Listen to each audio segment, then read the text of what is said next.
નમસ્તે, વંદે માતરમ. હું પટેલ તન્વીબેન શ્રી વશિષ્ઠ વિદ્યાલયના પહેલા ધોરણમાં ઇંગ્લિશ સબ્જેક્ટ ભણાવું છું. તો બાળ મિત્રો, આજે આપણે જોઈશું સ્પેલિંગ, ઉચ્ચાર અને એનો અર્થ. જો બાળ મિત્રો, આપણે જેવી સ્પેલિંગનો ઉચ્ચાર કરીશું એવું જ આપણે લખીશું. તેથી આપણે પ્રોપરલી લખીશું અને એનો ઉચ્ચાર પણ વ્યવસ્થિત કરીશું. તો પહેલી સ્પેલિંગ છે FAN, ફેન. ફેન એટલે પંખો, બરાબર. ત્યાર પછી બીજી સ્પેલિંગ છે MAN. એનો ઉચ્ચાર થશે મેન. મેન એટલે માણસ. તો આપણે અહીં લખીશું માણસ. ત્યાર પછી ત્રીજી સ્પેલિંગ છે PAN, પેન, બરાબર. પેન એટલે કડાઈ, બરાબર. તો આપણે ઘરે મમ્મી શાક એવું બનાવે છે, બરાબર, તો તે કડાઈ, બરાબર. ત્યાર પછી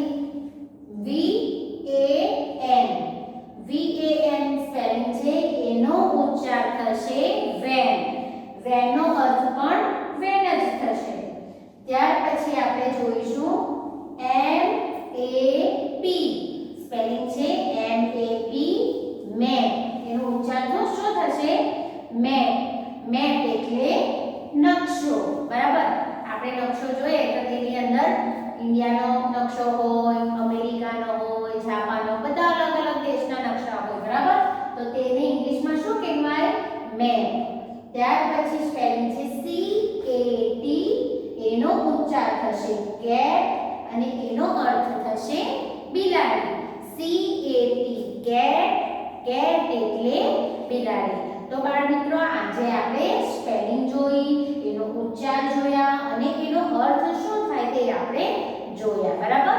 હવે આપણે જોઈશું ચિત્ર જોઈ સ્પેલિંગ લખો, બરાબર. એટલે આપણે ચિત્ર જોવાનું છે અને સમજવાનું છે કે આ શાનું ચિત્ર છે, બરાબર.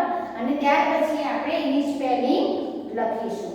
તો સૌપ્રથમ તમે અહીં જોઈ શકો છો કે આ ચિત્ર શાનું છે? તો કે મેપનું, બરાબર. તો મેપનું ચિત્ર છે, તો આપણે અહીં સ્પેલિંગ લખીશું MAT, મેપ, બરાબર. મેપ એટલે હવે આપણે સ્પેલિંગ લખી તો એનો ઉચ્ચાર અને અર્થ પણ આપણને ખબર હોવો જોઈએ. તો MAT, મેપ. મેપ એટલે ચટાઈ. ત્યાર પછી આપણે જોઈશું આ શાનું ચિત્ર છે? તો કે નળનું, બરાબર. તો નળને ઇંગ્લિશમાં શું કહેવાય? ટેપ.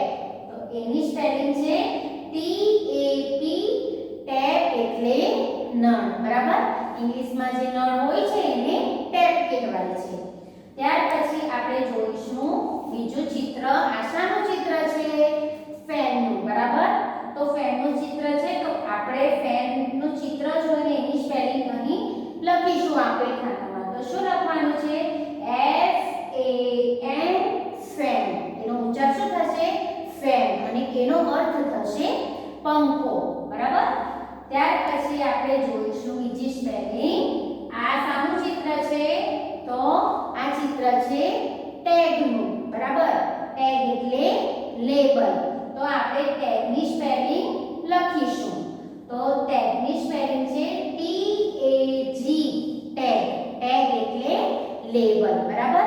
જ્યારે તમે નવા કપડાં લાવો છો, કોઈ પણ નવી વસ્તુ લાવો ત્યારે તેના ઉપર ટેગ લાગેલું હોય છે, તો તેને ઇંગ્લિશમાં ટેગ કહેવાય છે. એનો અર્થ થાય છે લેબલ, બરાબર. ત્યાર પછી આપણે જોઈશું આ ચિત્ર શાનું છે? પેન, બરાબર. મમ્મી શાક બનાવે છે ને એ પેન. તો એની સ્પેલિંગ છે PAN, પેન. પેન એટલે કડાઈ, બરાબર. તો આપણે જોઈએ કે એનો અર્થ ઉચ્ચાર થશે પેન અને એનો અર્થ થશે કડાઈ, બરાબર. ત્યાર પછી આપણે સ્પેલિંગ જોઈશું. આ ચિત્ર જોઈશું. શાનું ચિત્ર છે? તો કે કેન, બરણીનું ચિત્ર છે. આપણે દૂધ લેવા જઈએ ત્યારે બરણી લઈને જઈએ છીએ, બરાબર. આપણી ભાષામાં આપણે બરણી કહીએ છીએ, પરંતુ એને ઇંગ્લિશમાં શું કહેવાય? કેન કહેવાય છે. શું કહેવાય? કેન. તો કેનની સ્પેલિંગ ચિત્ર જોઈને આપણે એની સ્પેલિંગ લખીશું CAN, કેન. એનો અર્થ થશે બરણી, બરાબર. કેન એટલે બરણી. ત્યાર પછી આપણે ચિત્ર જોઈશું. આ શાનું ચિત્ર છે? તમને બધાને ખબર જ હશે, બરાબર ને. આપણે ક્રિકેટ રમીએ છીએ ત્યારે તો આપણને બેટની જરૂર તો પડે જ છે, બરાબર.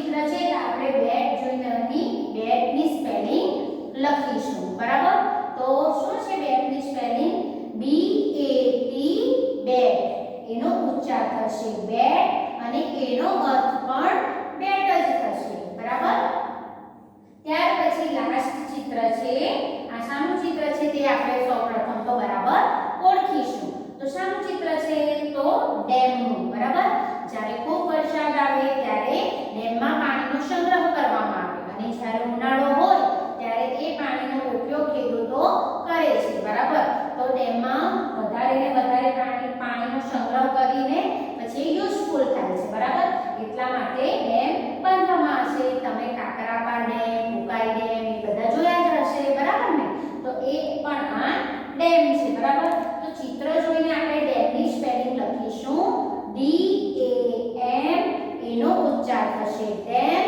બરાબર ડેમ એટલે ગુજરાતી અર્થ બંધ થાય બરાબર આપણે ઘણીવાર કહીએ કે ઉકાઈ ડેમમાંથી બહુ પાણી છોડ્યું બરાબર એ બધું આપણે જોઈએ તો પછી એ ડેમ એટલે બંધ બરાબર તો બાળ મિત્રો આજે આપણે સ્પેલિંગ ઉચ્ચાર અને અર્થ બધા જોયા અને આ બાજુ આપણે ચિત્ર જોઈને સ્પેલિંગ લખી અને આપણે એ સમજ્યા તો આપણે પણ ઘરે રહીને બુકમાં સ્પેલિંગ ઉચ્ચાર અને અર્થ લખીશું અને ચિત્ર જોઈને એ શાની સ્પેલિંગ છે તે આપણે જાણવાનો પ્રયત્ન કરીશું નમસ્તે થેન્ક યુ